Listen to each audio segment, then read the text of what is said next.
Thank you very much, Pete. Great job you're doing, too. Fantastic job.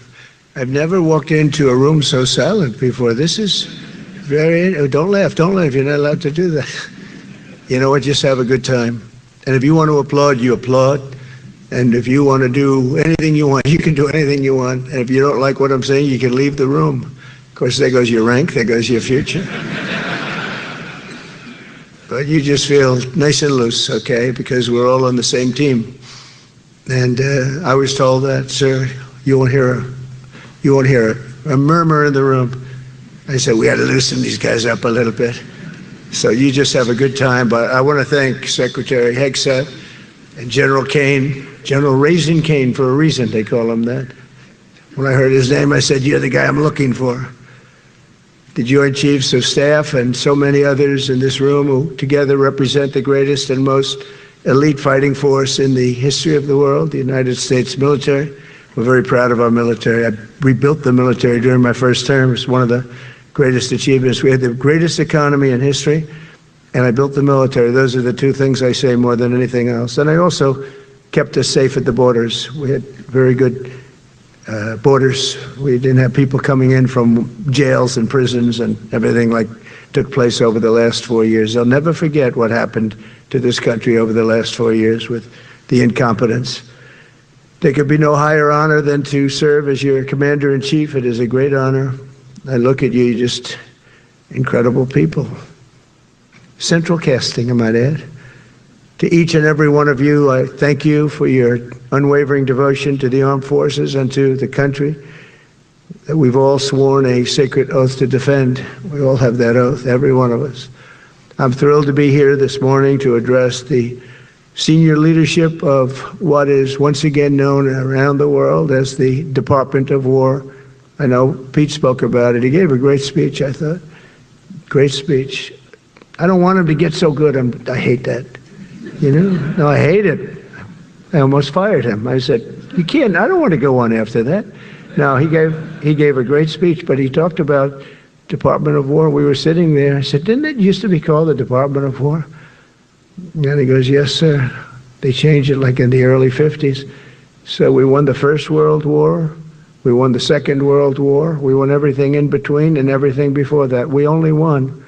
And then we went, in a way, woke. That was probably the first sign of wokeness. And we changed it to defense instead of war. And I said, what do you think? How do you think if we changed it back? Would that be a nice idea? And Pete loved it immediately. Some people thought about it. You know, they gave it a little thought. But in the end, we did it. And I have to be honest, it's so popular. I thought it would be met with fury on the left. But they're sort of giving up, I must be honest with you. They've had it. They've had it with Trump.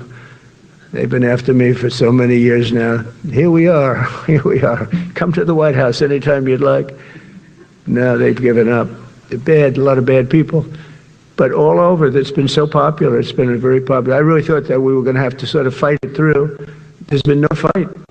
There's been no fight. Like what I called the Gulf of America, the Gulf of America, because to me it was always the Gulf of America. I could never understand. We have 92% of the frontage, and for years, actually 350 years, they were there before us. It was called the Gulf of Mexico. I just had this idea. I'm looking at a map. I'm saying, we have most of the frontage. Why is it Gulf of Mexico? Why isn't it the Gulf of America? And I made the change, and it went smoothly. I mean, we had a couple of fake news outlets that refused to make the change. And then one of them, AP, took us to court, and we won. And the judge, who was a somewhat liberal judge, said, the name is the Gulf of America, because AP refused to call it the Gulf of America. They wrote, they're not a good outfit, by the way. They call it the Gulf of Mexico. I said, no, the Gulf of America is the name. And the judge actually said that, in fact, you can't even go into the room because what you're doing is not appropriate. The name is the Gulf of America. Google Maps changed the name. Everybody did, but AP wouldn't. And then we won in court. How about that? Isn't that so cool? The Secretary Hegseth beautifully described the name change reflects far more than the shift in branding. It's really a historic reassertion of our purpose and our identity and our pride. That's when we go with the word war. And we want war because we want to have no wars, but you have to be there, and sometimes you have to do it. I have settled so many wars since we're here almost 9 months, and I've settled 7, and yesterday we might have settled the biggest of them all, although I don't know, Pakistan, India was very big. Both nuclear powers, I settled that. But yesterday could be the settlement in the Middle East. That hasn't happened for 3,000 years. I said, how long have you been fighting? 3,000 years, sir. That's a long time. But we got it, I think, settled. We'll see. Hamas has to agree. And if they don't, it's going to be very tough on them, but it is what it is. But all of the Arab nations, Muslim nations have agreed. Israel has agreed. It's an amazing thing. It just came together. War is very strange. You never know what's going to happen with war. The easiest one of them all is Putin. I said, number one, it's a war that would have never happened if I were president, if the election weren't rigged. If I were president, that war would have never happened. Not even a little chance. And it didn't happen for 4 years. But I knew Putin very well, and I thought that would be easy because I know him so well. Well, that one turned out to be the hardest of them all. We had some that were not settlable, and they all got settled. So if this works out, that we did yesterday with the Middle East, then that's more than a war. That's lots of wars. That's all combined. That's a lot of wars. Many of you were over there in many different capacities in many different countries. That's a big part of the earth. But if that works out, it would be 8+. I could give myself 2 or 3 for that one. And then we just have the one to settle, and we have to settle it up with President Putin. And Zelensky, got to get them together and get it done. But the only way we can do that is through strength. I mean, if we were weak, they wouldn't even take my phone call, but we have extreme strength. We had the horror show in Afghanistan, which is really the reason I think that Putin went in. He saw that horror show by Biden and his team of incompetent people. And that showed, I think it gave him a path in. I wasn't there any longer. I watched that, and it was so horrible. I think it was the most embarrassing day in the history of our country. And now we're back. And that's it. We're not going to have any of that crap happen, I can tell you. That was terrible, so terrible. Together we're reawakening the warrior spirit, and this is a spirit that won and built this nation, and from the cavalry that tamed the Great Plains to the ferocious, unyielding power of Patton Bradley and the great General Douglas MacArthur. These are all great men in this effort. We're a team, and so my message to you is very simple. I am with you, I support you, and as president, I have your backs 100%. You'll never see me even waver a little bit. It's the way it is. And that includes our great police officers and firemen and all of these people that are doing so well. Together over the next few years, we're going to make our military stronger, tougher, faster, fiercer, and more powerful than it has ever been before. I rebuilt our nuclear, as you probably know, but we'll upgrade that also and just hope we never have to use it. We have to hope we never have to use it, because the power of that is so incredible. I see things I don't think they'd show it to you. I really wouldn't want them to show it to you. But when you see the result of what's left, you never want to use that. Never, never, ever. We were a little bit threatened by Russia recently, and I sent a submarine, nuclear submarine, the most lethal weapon ever made. Number one, you can't detect it. There's no way. We're 25 years ahead of Russia and China in submarines. Russia's actually second in submarines. China's third, but they're coming up. They're coming up. They're way lower in nuclear. They're coming up. They're way lower in nuclear too, but in 5 years they'll be equal. They're coming up. And you don't have to be that good with it. So that works for, I mentioned the word nuclear. I moved a submarine or two, I won't say about the two, over to the coast of Russia, just to be careful, because we can't let people throw around that word. I call it the N word. There are two N words, and you can't use either of them. You can't use either of them. And frankly, if it does get to use, we have more than anybody else. We have better, we have newer, but it's something we don't ever want to even have to think about. But when somebody mentions it, that submarine started immediately thereafter. And it's just lurking, but I'm sure we're not going to have to use it. But it's an amazing, it's undetectable, totally. Ours is, theirs isn't. Theirs are totally detectable. We can detect them easily. We go right to the spot. But we have genius apparatus that doesn't allow detection. It doesn't allow detection at all by anybody above water or below water. It's incredible. We're way ahead of everybody in that and other things. As a result of the exciting renewal of the spirit of our armed forces, and that's what it is. It's really reaching that spirit, unprecedented heights. Over the past 8 months, new enlistments, I'm so proud of this, have surged to record highs, the highest we've ever had. And we used to have recruiting shortages. If you remember, about a year and a half ago, I was at the beginning stage of a campaign, and things came out that you couldn't get people to join the armed forces. And by the way, the police also. Fire department, I always put the fire department in because they're great. They're great. And I got 95% of their vote, too. That helps. When you get 95% of their vote, you always have to mention them. But they're great. And they're brave in our inner cities, which we're going to be talking about, because it's a big part of war now. It's a big part of war. But the firemen go up on ladders, and you have people shooting at them while they're up on ladders. I don't even know if anybody heard that. And I said, don't talk about it much, but I think you have to. Our firemen are incredible. They're up on one of these ladders that goes way up to the sky, rescuing people, and you have animals shooting at them, shooting bullets at firemen that are way up in death territory. You fall off that ladder, it's over. It's over. They don't even have to inspect you when you hit the ground. And you have people shooting bullets at them in some of these inner cities. We're not going to let that happen. So I always mention the firemen because that's actually a big problem we have.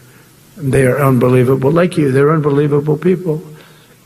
For the first time on record in 2025, the Navy, Air Force, and Space Force all met or surpassed their recruiting goals 3 months early.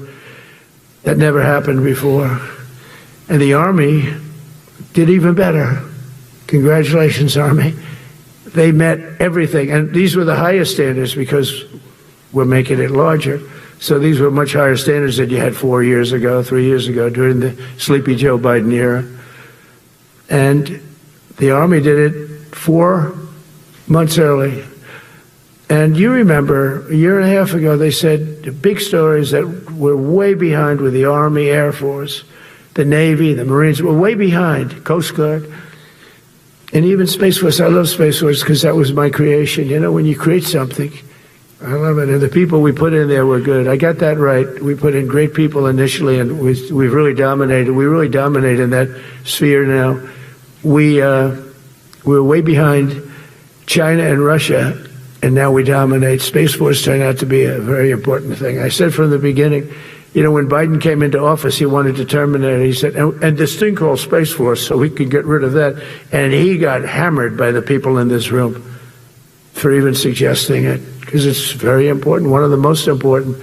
And as time goes by, it'll get more and more important. But we're now at 106% of our recruiting targets for the year, and that's the best in far more than a generation. And for the Marines, morale is so strong that the Marine Corps will meet its 2026 retention targets before the end of October, which never happens. And that's the earliest it's ever happened in the history of our country. And it makes you feel good, you know. I felt guilty. I'd go make a speech in front of never people like you. You are the leaders. But people, soldiers. And I felt embarrassed because there'd be stories about, you know, we couldn't fill up our Army, Navy, Air Force. We couldn't fill them up. And it was headlines. It was during Biden's 4 years. the auto pen. I call them the auto pen. It's, how would you like to have your thing signed by an auto pen? You know, when I have a general and I have to sign for a general because we have beautiful paper, the gorgeous paper, I said throw a little more gold on it. They deserve it. I want the A paper, not the D paper. We used to sign a piece of garbage. I said, this man's going to be a general, right? Yeah. I don't want to use this. I want to use the big, beautiful, firm paper. I want to use the real gold writing when you talk about the position, and they're beautiful. And, but how would you like to have that where some kid sitting in the back office is having it signed with an auto pen? I thought about it, and I thought about you people first, admirals, generals. I said, somebody works his whole life. He gets into maybe the academies or wherever, but however you got there, and you go through years of work, and now you become an admiral or a general or whatever. And when you do, the President of the United States signs your commission, as you know, and that commission is beautifully displayed. And I sign it. Actually, I love my signature. I really do. Everyone loves my signature. But I signed it very proudly, and I always think to myself, how can you have an auto pen sign this? It's just so disrespectful. To me, it's just totally disrespectful. And it turned out that almost everything he did was signed by auto pen, except for when he gave his son, Hunter, pardon. He signed that one. And that's actually the worst signature I've ever seen. That was the bad. The auto pen looks much better. But as leaders, our commitment to every patriot who put on the uniform is to ensure that American military remains the most lethal and dominant on the planet, not merely for a few years, but for the decades. Be so strong that no nation will dare challenge us, so powerful that no enemy will dare threaten us, and so capable that no adversary can even think about beating us. And we've had it recently. I had India and Pakistan were going at it, and I called them both. And in this case, I used trade. I'm not going to trade with you. You start two nuclear nations, big nuclear. And no, you cannot do that. I said, yes, I can. You go into this freaking war that I'm hearing about. You know, actually, they just shot down 7 planes. 7 planes, it was starting. There's a lot of bad blood. And I said, you do this, there's not going to be any trade. And I stopped the war. It was raging for 4 days, but that was just the beginning. And we stopped it. It was a great thing. And the Prime Minister of Pakistan was here, along with the Field Marshal, who's a very important guy in Pakistan, and he was here 3 days ago. And I didn't even realize it as beautiful as he said it, but he said that to a group of people that were with us, 2 generals, but a group, he said, this man saved millions of lives because he saved the war from going on, and that war was going to get very bad, very, very bad. President Trump saved millions and millions of lives. That was a bad war. And I was very honored. I loved the way he said it. Susie Wiles was there. She said that was the most beautiful thing. But we saved a lot of them. We saved a lot of them. Even in Africa, we saved the Congo with Rwanda. They've been fighting for 31 years, 10 million people dead. I got that one done. And very proud of it. So if this works out, we'll have 8 in 8 months. That's pretty good. Nobody's ever done that. Will you get the Nobel Prize? Absolutely not. They'll give it to some guy that didn't do a damn thing. They'll give it to a guy that wrote a book about the mind of Donald Trump and what it took to solve the wars. And he'll get the Nobel Prize will go to a writer. No, but well, let's see what happens. But it's be a big insult to our country. I will tell you that. I don't want it. I want the country to get it. But it should get it because there's never been anything like it. Think of it. So if this happens, I think it will. I don't say that lightly because I know more about deals than anybody. This is what my whole life was based on. And they can change, and this can certainly change. But we have just about everybody. We have one signature that we need, and that signature will pay in hell if they don't sign. I hope they sign for their own good and we create something really great. But to have done 8 of them is just like such an honor. And then we have Putin and Zelensky. The easiest one of them all.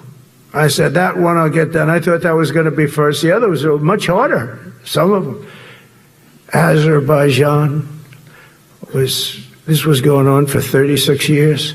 They said, it's not solvable, so don't do it. I said, I will do it. I will do it. And I got on the phone with the two countries. They were great. They were great. I knew immediately. I knew as soon as I started talking to them, we're going to solve that war. We did. Now they're so happy. Now they're friends. One said he's been president for 32 years, 22 years. He said, for 22 years, I did nothing but kill his people. They were in the room together at the Oval Office. And they started off spread like this. I have the beautiful Resolute desk. And one was here, and one was here. You couldn't get further away. That's the furthest I've ever seen two people in front of me. And as the hour went by, they got closer, closer, closer. And at the end of the hour, we had it done. And they hugged and hugged and hugged. And I said, that's so nice, and you're going to remain friends. And I spoke to them, one of them the other day. He said, no, he's now my friend. But for 22 years, he's been the head of Azerbaijan for 22 years. And the other guy, great guy too, 7. And that war, that was a war that was not solvable. He said for 7 years. The other one said for 22 years. All I did was kill his people. That's all I've done. I said, well, we're going to put a stop to that. So we solved that. So it's a great thing. It's a great feeling. You're saving Kosovo and Serbia. You're saving so many lives doing this if you can do it. But our people deserve nothing less than the very best, and we're never going to let them down. And if we can solve wars instead of you having to fight wars, wouldn't that be wonderful, right? Wouldn't that be wonderful? That's why one of the first executive orders I signed upon taking office was to restore the principle of merit. That's the most important word, other than the word tariff. I love tariffs. Most beautiful word. But I'm not allowed to say that anymore. I said tariff is my favorite word. I love the word tariff. We're becoming rich as hell. We have a big case in front of the Supreme Court, but I can't imagine, because this is what other nations have done to us. And we have, great legal grounds and all, but you still have a case. It would be very bad if something happened. But I said, my favorite word in the English dictionary is the word tariff. And people thought that was strange. And the fake news came over and they really hit me hard on it. They said, what about love? What about religion? What about God? What about wife, family? I got killed when I said tariff is my favorite word. So I changed it. It's now my 5th favorite word.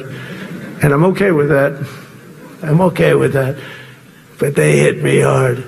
But it is. When you look at, we've taken in trillions of dollars. We're rich again. And there'll never be, when we finish this out, there'll never be any wealth like what we have. Other countries were taking advantage of us for years and years. You know that better than anybody. And now we're treating them fairly. But the money coming in is, we've never seen anything like it. The other day they had $31 billion that they found, $31 billion. So we found $31 billion and we're not sure from where it came. A gentleman came in, a financial guy. I said, well, what does that mean? He said, we don't know where it came. I said, check the tariff shelf. No, sir, the tariffs haven't started in that sector yet. I said, yes, they have. They started 7 weeks ago. Check it. Comes back 20 minutes later. Sir, you're right. It came from tariffs. $31 billion. That's enough to buy a lot of battleships, Admiral, to use an old term. I think we should maybe start thinking about battleships, by the way. We have a Secretary of the Navy. He came to me because I look at the Iowa out in California, and I look at different ships and the old pictures. I used to watch Victory at Sea. I love Victory at Sea. Look at these admirals. It's got to be your all-time in black and white. And I look at those ships. They came with the destroyers alongside of them, and man, nothing was going to stop. They were 20 deep, and they were in a straight line, and there was nothing going to stop them. And we actually talk about, those ships. Some people would say, no, that's old technology. I don't know. I don't think it's old technology when you look at those guns. But it's something we're actually considering, the concept of battleship. Nice 6-inch sides, solid steel, not aluminum that melts if it looks at a missile coming at it. starts melting as the missile's about 2 miles away. Now, those ships, they don't make them that way anymore, but you look at it, and your secretary likes it, and I'm sort of open to it. And bullets are a lot less expensive than missiles. A lot of reasons. I should take a vote, but I'm afraid to take that vote because I may get voted out on that one. But I tell you, it's something we're seriously considering. There were powers. There were big powers. They were just about as mean and scary as you could be. And so we're looking at that. One of the biggest cases that we won was the decision of the United States Supreme Court to allow us to proceed on the word merit.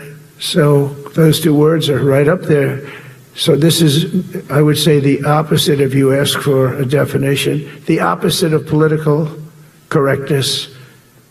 We went through political correct, where you had to have people that were totally unfit to be doing what you're doing for many reasons. I won't get into them. But for many reasons, they were unfit. Now, it's all based on merit. That was such an unbelievable decision. I didn't expect we were going to win that one. We went in. We said we need it. We went in for colleges, where kids with a C average are getting into the best colleges, and the kids with A averages won't get in. And kids with the highest boards and the highest marks or the best marks couldn't get into the best schools. And people that had not good boards and not very good marks, okay, but nothing special, they were getting into our best colleges. I said, this is just crazy. You can't run a country like this. And it was lingering for years, and it got to the Supreme Court, and we won that decision. Merit, everything's based on merit. You're all based on merit. We're not going to have somebody taking your place for political reasons because they are politically correct, and you're not. We take the people that are going to do the best job. That's all. It's very simple. And that's the way our country was built. We were built on merit. We got away from it for a long time. And everyone understands it. And it was done. It was approved. I give great credit to the Supreme Court because I thought they had tremendous courage. I didn't think they'd do that. That was tremendous. I give them maybe for that decision almost more than anything, because it's a hard decision to make. It's really hard. The apparatus of our country was not set up for merit. It was set up for political correctness. And you can never be great if you're going to do that. And we're going to be greater than we ever were before. We're bringing back a focus on fitness, ability, character, and strength. And that's because the purposes of American military is not to protect anyone's feelings. It's to protect our republic, and it's the republic that we dearly love. It's to protect our country. We will not be politically correct when it comes to defending American freedom, and we will be a fighting and winning machine. We want to fight, we want to win, and we want to fight as little as possible. You have to count on people like me to keep you out of wars, because we don't want to go into wars. Many of the wars that I just told you about, we could have entered those wars and settled them in a different way, lose a lot of our troops. And we could have settled them, I guess, differently. Maybe not, actually. Actually, you might not have been able to settle them. We just would have been in the middle of a lot of firepower. But when we do need it, you're going to be so ready. And you know it. But very importantly, with that goal in mind, I've committed to spending over $1 trillion on our military in 2026, and that's the most in the history of our country. $1 trillion, that's a lot of money. I hope you like that. Ma'ams and sirs, I hope you like it. That's a hell of a lot of money. We have the best of everything. Every branch is seeing major investments, and as I announced in the Oval Office in March, we are rapidly moving forward with the first ever 6th generation fighter jet. I didn't name it. I did not name it. Boeing came in and they said, sir, this is our submittal. It's the greatest fighting jet ever done. And they're testing all these planes. All the companies are testing, and this one tested like through the roof. And they said, we'd like to name it the F-47. I said, all right, let me think about it. Then after thinking for about 2 seconds, I said, okay. You know what that means, 47? I'm 47. So I'm 45, 46, and 47, if you think about it. I just don't want the credit for 46. I don't want to have their open borders and people coming in from all over the world, including jails and mental institutes. I don't want that on my record, but I like having it. We're investing tens of billions of dollars in modernizing our nuclear deterrence capabilities like never before. And we've begun construction on what we call the Golden Dome missile defense shield. It'll be the most sophisticated in the world. You watched it do well until they had some problems at the end with a little bit of a lack of ammunition, defensive ammunition, but they've got that taken care of. But I tell you, it's what we're doing is so good, and we deserve it. We help other countries with it. We don't have it ourselves. And Canada called me a couple of weeks ago. They want to be part of it. To which I said, well, why don't you just join our country? You become 51, become the 51st state, and you get it for free. So I don't know if that made a big impact, but it does make a lot of sense. It actually makes, because they're having a hard time up there in Canada now, because as you know, with tariffs, everyone's coming into our country. We have more investment than we've ever had before, $17 trillion coming in. As an example, in 4 years, Biden didn't have $1 trillion. We have $17 trillion more than that in 8 months coming in.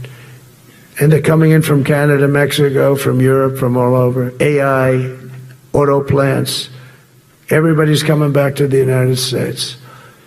Under my budget, we will be expanding the U.S. Navy by at least 19 ships next year, including submarines, destroyers, assault ships, and more.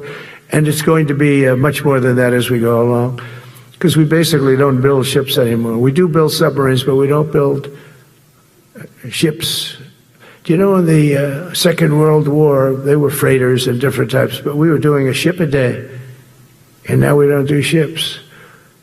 And I'm not a fan of some of the ships you do. I'm a very aesthetic person, and I don't like some of the ships you're doing aesthetically. They say, oh, it's stealth. I said, that's not stealth. An ugly ship is not necessary in order to say you're stealth. By the way, the B-2 bombers were incredible. That is stealth. They went into that. I was with General Kane and Pete were in we call it the war room, but we're watching them go in, and they were totally untouched. They were not seen. They were literally not seen. They dropped their bombs. They hit every single one of them, hit its target. It was total obliteration. CNN, when we came back, fake news CNN, oh, their camera just went off. You know, their camera, every time I mention it, they turn the camera off because it's never good. They said, this is a problem. But I don't blame them. You're better off keeping it off. But they have some scammer reporter who started saying, without any knowledge, that he may not have hit the targets as well as they thought. It may not have been obliteration. He did hit the targets, and they got to give us a little credit, right? It was obliteration, it turned out. The Atomic Energy Commission said it was obliteration. Not only did they hit the target, they had these chutes. And think of this here. Way up in the sky, there was no moon. It was dead dark. You couldn't see a thing. You couldn't see them. But they had, I guess, a beam going right into these chutes. Every single one of those bombs went right down those chutes into a granite mountain. I think it's the last time they're going to build air chutes. They had these air chutes that were nice, beautiful. They were meant for us. But it was total obliteration. And now they give us credit for that. But these people were phenomenal. I tell you, for the Air Force people here, you can be very proud. That B-2, we just ordered a lot of new ones and updated ones, but I'd take the other ones. Let me tell you, they couldn't have worked any better. So they flew for 37 hours total, back and forth, no stops, no nothing. We had 52 tankers loading them up. And that's a job I wouldn't necessarily want too much, flying a tanker, loaded up with hundreds of thousands of gallons of fuel. I don't know if I'd do that job, General. I asked the question, what happens if it gets hit? Sir, you don't want to know about that, right? I don't want to know about that. But those guys, they just hear us. They're incredible. I had them all to the Oval Office. We had the B-2 pilots and a lot of the people, even the people that took care of them, the maintenance people, just as important. We had them all to the White House, gave them a big party on the lawn, brought some of them into the Oval Office. But on top of all this, we'll deliver a hard-earned pay raise of 3.8% to every soldier, sailor, airman, Coast Guardsman, Space Guardman, and Marine, something you weren't getting from the past administration. They did not do with respect. They're Democrats. They never do. Not only are we rebuilding our great strength, but for the first time in years, my administration is actually using that strength to defend the core and vital interests of America. And very simply, we are putting America first. And I have since I've been elected. I've always put America first. It's sort of simple, when you think. My campaign was run on common sense, and we did great. We got the highest numbers. Districts, they have it broken up, 2,500 versus 525. We won every swing state. We won the popular vote. We won everything. We won everything. You have to take a look at the map. It's almost entirely red, except there's a little blue line on each coast, and I think that's going to disappear too. We did really great, and part of it is because of our success with the military, the rebuilding of the military, the vote that I got from the military, and they were the vicious people, that we have to fight, just like you have to fight vicious people. Mine are a different kind of vicious, but they spread all these horrible, they made up statements and said what I said about everything, but even about the military. But fortunately, the military didn't believe it. It's hard. They make up a statement and they said, you say it. We had 25 people that said he never said that. 25. We had 25 affidavits. And they said, well, we're going with it anyway. These sleazebags. And that's why the press is really losing all power, because people aren't believing it. We need an honest press. We need borders. We need borders. We need an honest press. We need fair elections. Those three things. And we don't have an honest press. We have a really corrupt press. But we fight through the corrupt press. And the people understand you have to do this stuff a lot. You have to go on television a lot, because you can't get a fair shake if you're going to rely on somebody else. They don't understand. They've destroyed the image of media. Now is at the lowest point it's ever been. It's lower than Congress. Can you believe that? It's something. But together with many of you in the room, we've brought back the fundamental principle that defending the homeland is the military's first and most important priority. That's what it is. Only in recent decades did politicians somehow come to believe that our job is to police the far reaches of Kenya and Somalia, while America is under invasion from within. We're under invasion from within. No different than a foreign enemy, but more difficult in many ways because they don't wear uniforms. At least when they're wearing a uniform, you can take them out. These people don't have uniforms. But we are under invasion from within. We're stopping it very quickly. After spending trillions of dollars defending the borders of foreign countries, with your help, we're defending the borders of our country from now on. We're not going to let this happen. Biden let people come in from prisons, mental institutions, drug dealers, murderers. We had 11,488 murderers allowed into our country by this guy who had no clue. He had no clue. He shouldn't have been there in the first place, but he had no clue. The people that ran the office, the White House, were people that surrounded him, radical left lunatics that are brilliant people, and they allowed people from all over the world, from the Congo. They opened up prisons in the Congo. They came into our country totally unmatched, unvetted, unchecked, and from all over South America, not just South America. You think South America, no, but from all over. A lot came in from Venezuela. Venezuela emptied its prison population into our country. That's why they have Tren de Aragua, one of the worst gangs ever. But we took care of them. We took good, strong care of them. And I just want to thank the National Guard in Washington, D.C. It's embarrassing to say this. Now I can say it because we solved it. But Washington, D.C. was the most unsafe, most dangerous city in the United States of America. And to a large extent, beyond that. You go to Afghanistan, they didn't have anything like that. You go to countries that you would think there's problems, they didn't have that.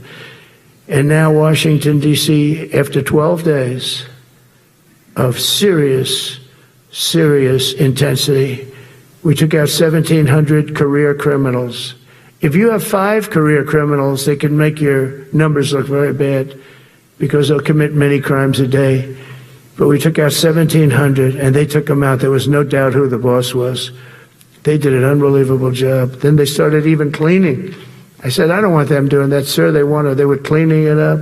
I drove through it 2 days ago. It was beautiful. People are walking down the street holding hands, man and wife, coming from Iowa. They're not worried about being shot. Washington, D.C. is now a safe city. In fact, I went out to dinner with my crew. I haven't done that. In theory, I wouldn't do it. And I felt totally safe. And nobody's been attacked. Nobody's been hurt. Washington, D.C. went from our most unsafe city to just about our safest city in a period of a month. We had it under control in 12 days, but give us another 15, 16 days. It's perfect. And people other than politicians that look bad, they think, the Democrats run most of the cities that are in bad shape. We have many cities in great shape, too, by the way. I want you to know that. But it seems that the ones that are run by the radical left Democrats, what they've done to San Francisco, Chicago, New York, Los Angeles, they're very unsafe places. And we're going to straighten them out one by one. And this is going to be a major part for some of the people in this room. That's a war, too. It's a war from within. Controlling the physical territory of our border is essential to national security. We can't let these people in. We had no people enter in the last 4 months. 0. Even I can't believe that. We had millions coming in, pouring in. 25 million all told. And of those 25 million, many of them should never be in our country. They would take their worst people and their people from prisons and jail, and they'd put them in a caravan and they'd walk up. CNN was interviewing one person. Oh, why are you coming? I want freedom. Good. Were you in jail? Yes. For what? Murder. I said, you had to see this anchor, a young woman. She's like, I couldn't believe. She'll probably lose her job. But because the left doesn't want to hear that. But we're running it based on common sense and based on love of our country. But I want to salute every service member who has helped us carry out this critical mission. It's really a very important mission. And I told Pete, we should use some of these dangerous cities as training grounds for our military, National Guard, but military. Because we're going into Chicago very soon. That's a big city with an incompetent governor, stupid governor, stupid.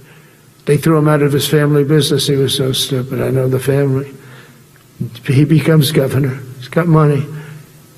Not money that he made, but he ran for governor, he won, and now he criticizes us all the time. And last week they had 11 people murdered, 44 people shot.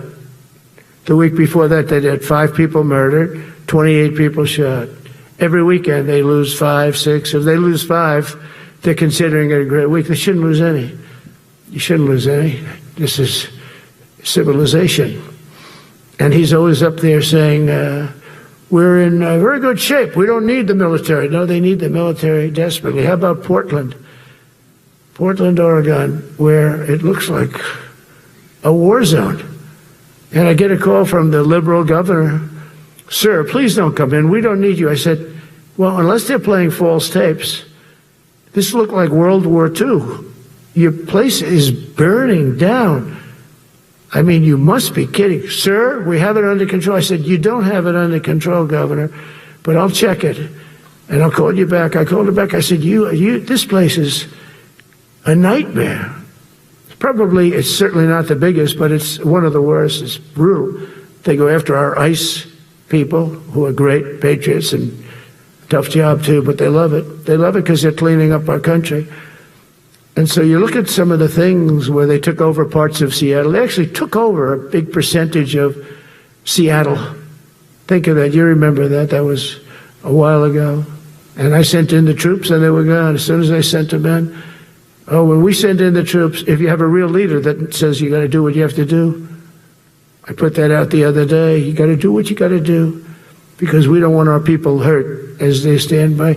I was watching during Biden, there were troops standing up like this, brave, standing up at attention, the way I should stand all the time. And I'm like this, and people are standing, and their mouth is this far away from their mouth, and they're spitting at him, and they're screaming at him. And that soldier standing there, he wants to knock the hell out of the person, but he's not allowed to do anything. So they just stand there and they get abused. And a woman was this far away from his face, and she starts spitting in his face, and he's not allowed to do anything. If it's okay with you, generals and admirals, I've taken that off. I say, they spit, we hit. Is that okay? I think so. They spit, it's a new thing. They spit, we hit. How about the cars, where the cars are coming out? They get brand new cars, Border Patrol, ICE, beautiful, nice new cars. And they're driving along, and they have to go through a gauntlet of rocks being thrown at the car.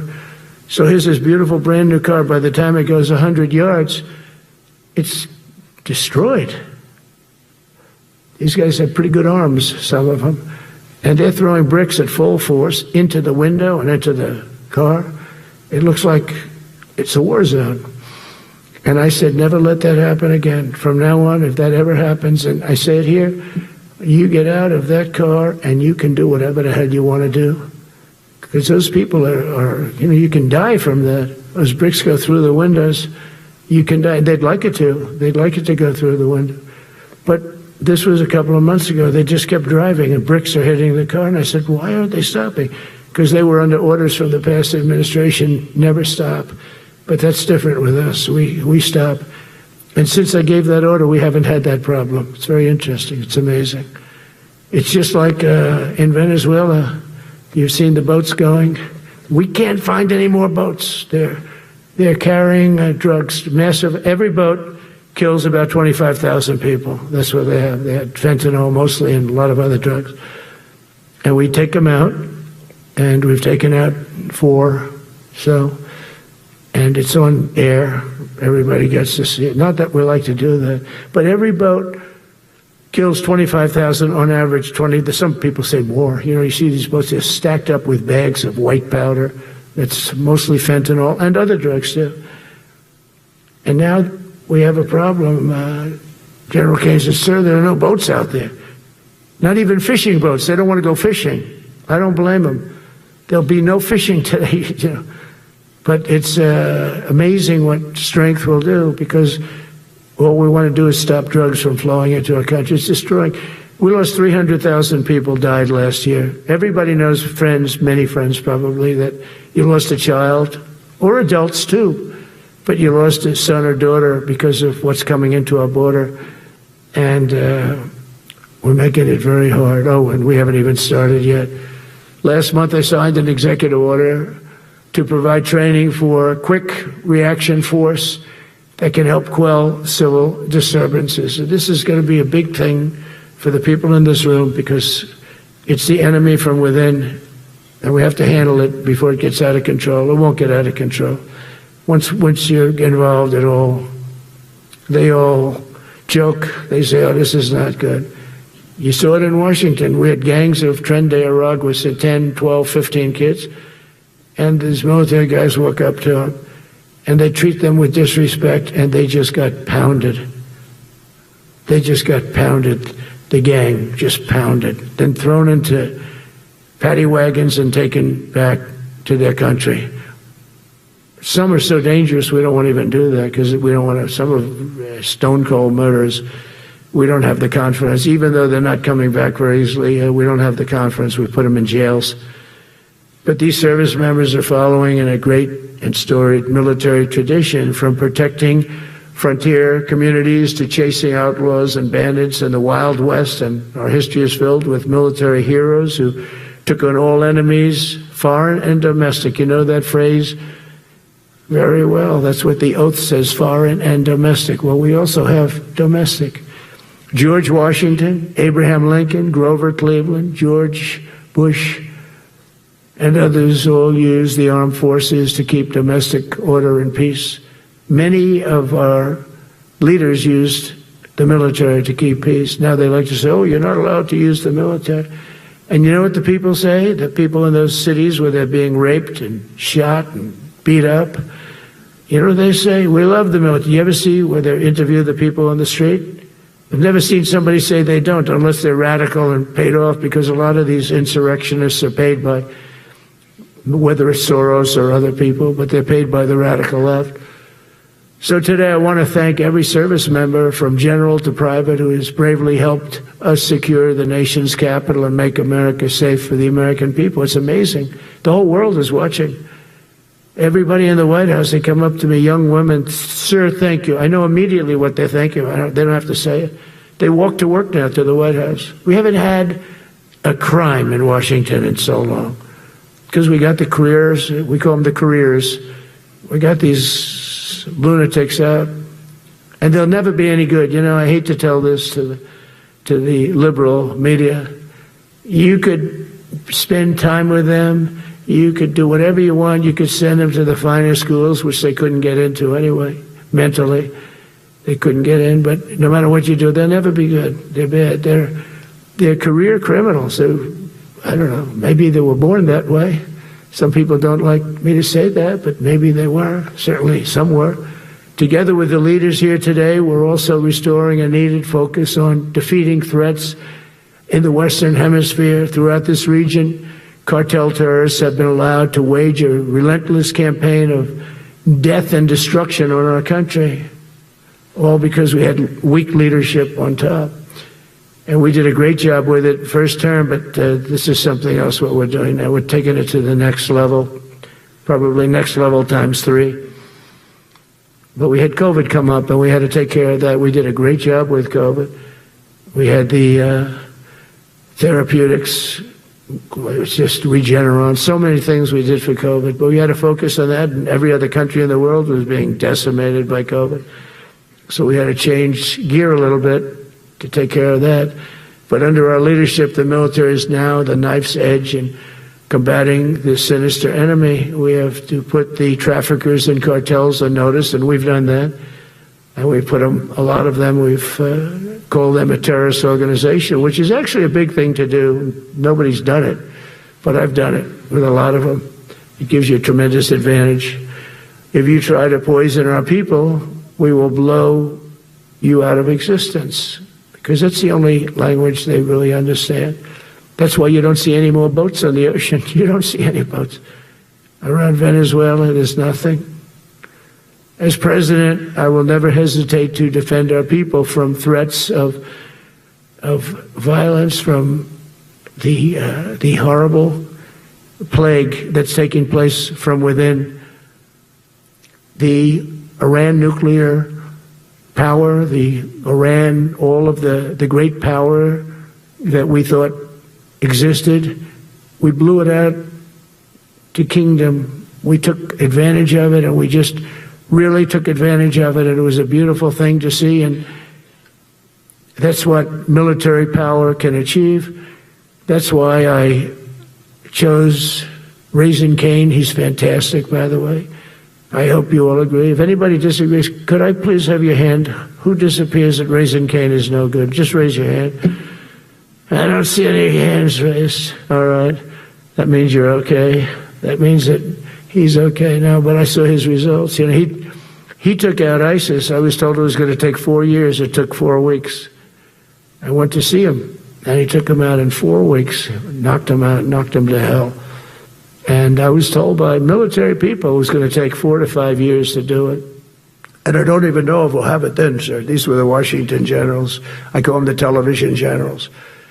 But Raising Cane did it in 4 weeks, took out 100% of the ISIS caliphate. As a result of these actions and many others since my inauguration, we're witnessing the triumphant return of peace through strength. We have great peace through strength. America is respected again as a country. We were not respected with Biden. They looked at him falling downstairs every day. Every day the guy's falling downstairs. He said, it's not our president. We can't have it. I'm very careful, you know, when I walk downstairs like I'm on stairs, like these stairs, I walk very slowly. Nobody has to set a record. Just try not to fall. because it doesn't work out well. A few of our presidents have fallen and it became a part of their legacy. We don't want that. You walk nice and easy. You don't have to set any record. Be cool. Be cool when you walk down, but don't bop down the stairs. So one thing with Obama, I had zero respect for him as a president, but he would bop down those stairs. I've never said, da-da-da-da-da-da, bop, bop, bop. He'd go down the stairs, wouldn't hold on. I said, it's great. I don't want to do it. I guess I could do it, but eventually bad things are going to happen, and it only takes once. But he did a lousy job as president. A year ago, we were a dead country. We were dead. This country was going to hell. We were dead in every way, from immigration to military. We didn't have the weapons. We were given everything to Ukraine. We had nothing. And by the way, I have to tell you, now, as you know, I went over and I met with NATO, and NATO raised from 2 to 5, which everyone said 5% of GDP. Millions and now trillions of dollars are pouring in. They didn't pay the 2% because they know we were there to pay it.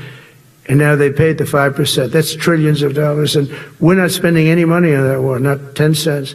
We sell our equipment to NATO. NATO pays us for the equipment, and they give it to Ukraine or whoever they give it to.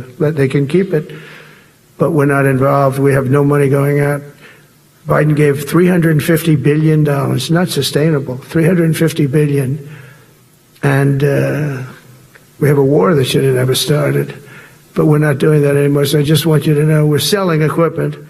Our people are buying equipment. They are buying the equipment at full price, a fair price. So I don't want to say we're making money, because I don't want to be making money on a war. It's too many people dying. They're losing 7,000 soldiers a week. A lot of them are Russian soldiers, but between the two countries, mostly soldiers, by the way. Sometimes, in Kiev, they'll lob a missile in or some drones in, kill some people. But mostly it's soldiers. Russia and Ukraine are losing 7,000 souls. And they're not American. They're not us. They're not you. We have a special obligation. But they're soldiers. They're young people. They leave their parents. They wave goodbye. And then 2 days later, they're blown up so unnecessarily. And so that's the primary reason I want to get it done. We got to get it done. It's crazy what's going on. That's the worst war that there's been since World War II. The number of soldiers that are being killed there is just crazy. From 5,000 to 7,000 soldiers die a week. Think of that. So I think we'll get that done. But that's turned out to be the toughest one. I'm so disappointed in President Putin. I thought he would get this thing over with. He should have had that war done in a week. And I said to him, you don't look good. You're 4 years fighting a war that should have taken a week. Are you a paper tiger? And it's a shame, but I think eventually we'll get that one done, just like in theory, I want to knock on wood, because you never know. It's like we're going to have the Middle East done, which is actually a much harder thing to do. I mean, thousands of years, but we have to get that war done. So now just think of it, we're a dead country. I was with the King of Saudi Arabia, a great guy. I was with the Emir of Qatar. I was with the great leadership of UAE. I was over there. We brought back $2 trillion and more. They ordered 200 planes, Boeings. They ordered so much, and they were great. But they all said essentially the same thing. They said, 1 year ago, you were a dead country, and now you're the hottest country anywhere in the world. We're the hottest country in the world right now. The absolute hottest country in the world. There's nobody even close. Putin said that to me. We met in Alaska, had a good meeting. Then he went back and started sending drones into Kiev. I thought we had a good meeting. But it's one of those things. But we were a dead country a year ago, and now we're the hottest country anywhere in the world. Think of that. Good meeting. But it's one of those things. But we were a dead country a year ago, and now we're the hottest country anywhere in the world. Think of that. You could be proud of that. And you must have felt like hell when you have a wife or a husband at home, and you used to read the numbers that we can't get people to join the Army, Navy, Air Force, Marines, Coast Guard, you must have felt like, I have a job that nobody wants. That doesn't feel good. Well, now you have a job that is brimming over with people wanting it. They want it. And you're able to get a much higher quality because now you have your choice. You want so many. And we're going to have many, many people that aren't going to be able to join because of the fact that we don't need them at this moment. But think of it, what a difference that is from, I could just imagine 2 years ago, you're reading front page articles in the New York Times, of course, and Wall Street Journal. They always give us unfair stories. But they played it so big. They were playing it so big. Nobody wants to join the Army, the Marines, the Air Force. They don't want to join. They don't want to join the Coast Guard at all. Nobody wants to join. Nobody wants to join our police forces. Our police forces also. It's almost went hand in hand.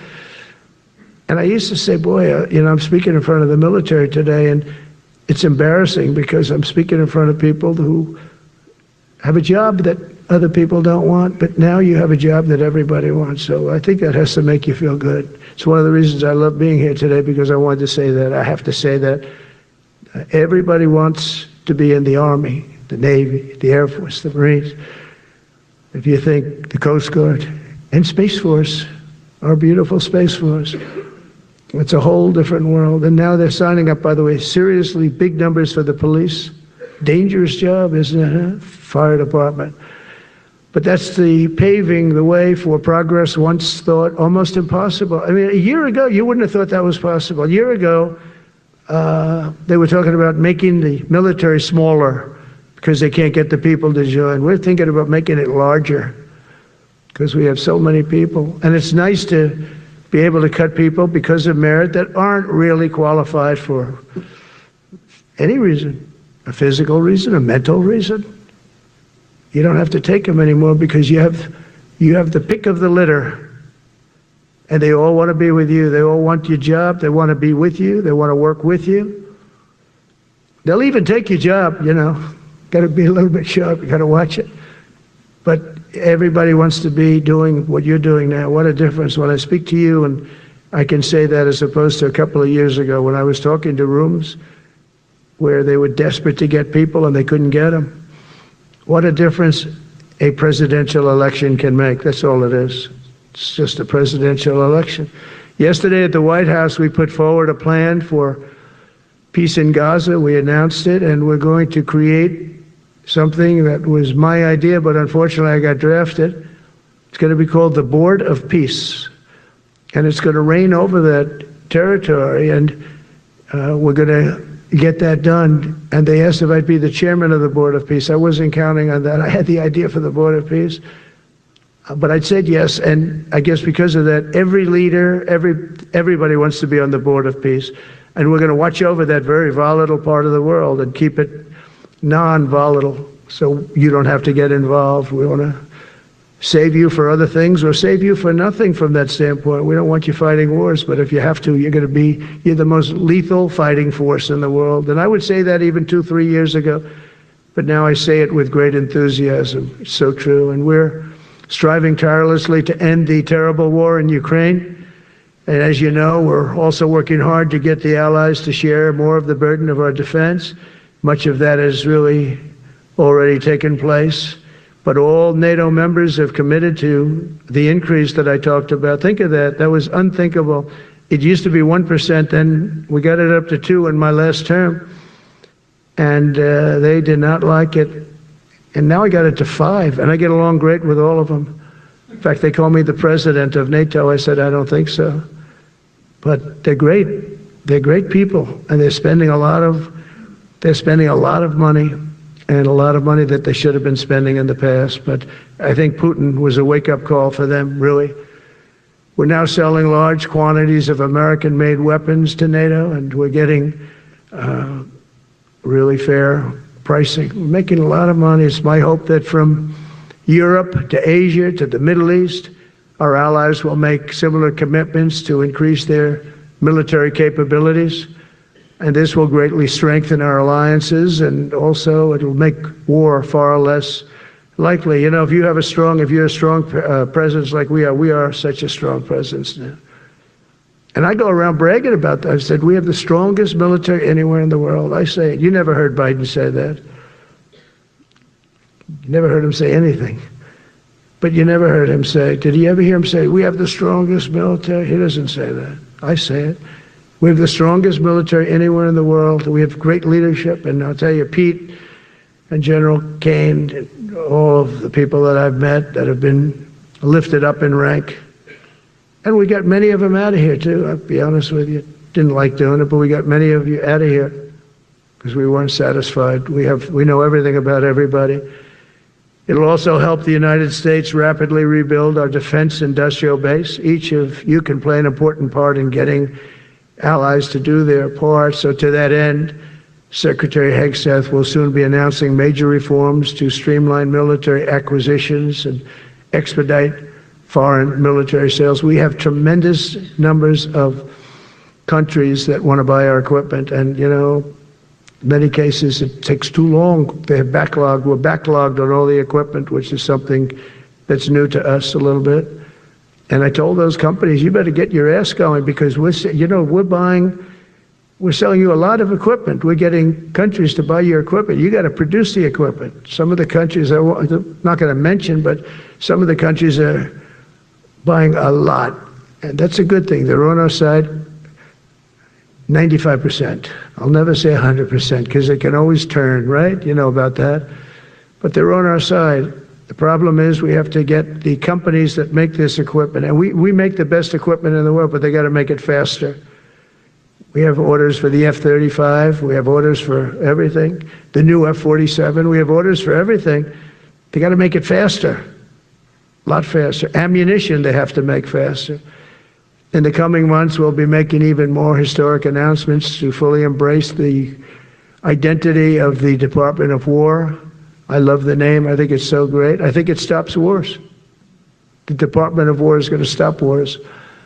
If we are as ruthless and relentless as our enemies, the United States Armed Forces will be totally unmatched in the future. We have a group of enemies that are very ruthless and very smart, but they can't match us. They can't match us. They don't even come close to matching us. Again, you know, it's very important for me to say we are the greatest military in the world, but we make the best equipment in the world. I watched our anti-missile missiles. I watched our Patriots just knock things out like a needle, hitting another needle on the stage. There's a needle up there, and you send another needle up, and it hits it every time. During the war, we went 14 for 14. We had 14, this is with Iran, we had 14 missiles coming at us. All 14 were knocked out of the sky, every one of them.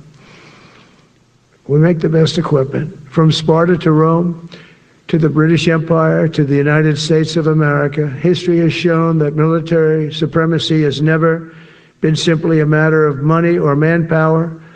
At the end of the day, it is the culture, spirit of our military that truly sets us apart from any other nation. Our ultimate strength will always come from the fierce people, and those brilliant people with such pride, and the unbending will and the traditions of excellence that have made us the most unstoppable force ever to walk the face of the earth. And that's what we are. Remember, we never want to use it, but we have the most powerful nuclear capability, and I call it nuclear deterrent of any other country. Nobody close. The men and women in this room inherit the legacy built and won by Washington and Jackson, Grant and Pershing, Eisenhower and Patton, Nimitz and LeMay.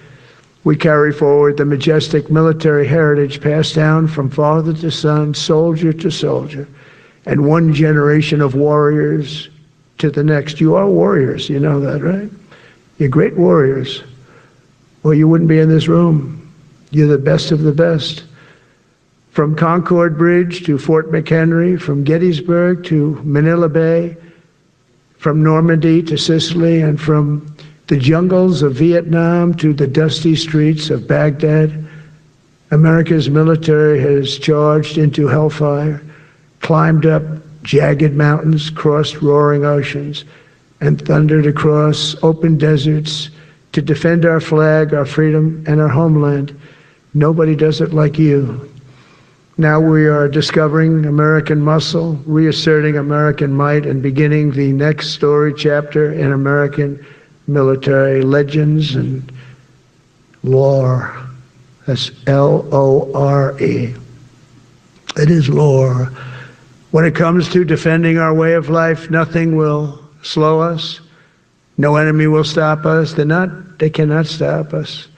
And no adversary will stand in our way. They won't stand in our way. We don't want them to stand in our way. We don't want to even put them in that position, but they're not going to stand in our way ever again.